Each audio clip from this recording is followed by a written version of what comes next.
Malheureusement, l'Afrique est dans une peine indescriptible qui est que nous attendons tout de l'étranger.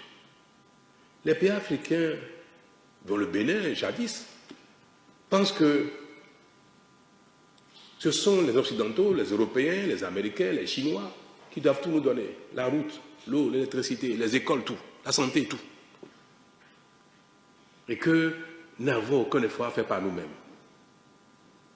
Et c'est pour ça que ce que les techniciens appellent la pression fiscale, que nous appelons la contribution fiscale des uns et des autres au plan national, est négligée partout sur le continent.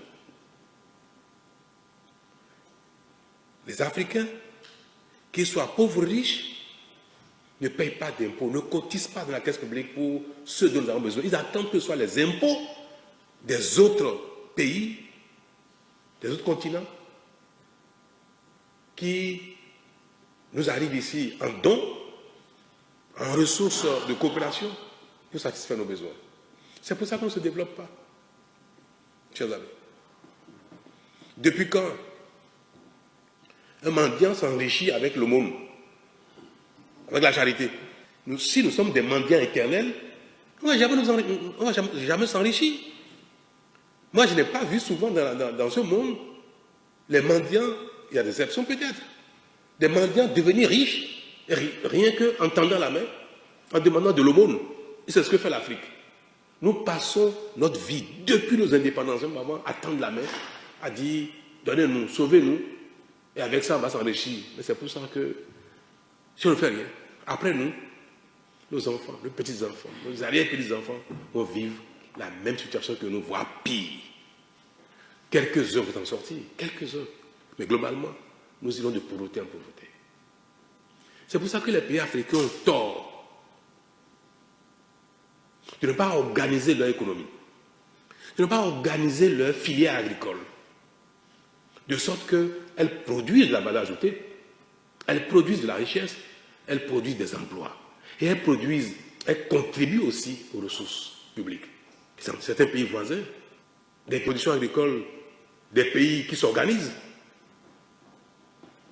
sont collectées frauduleusement, exportées frauduleusement, sans payer aucune taxe, ni au Bénin, ni dans ces pays-là.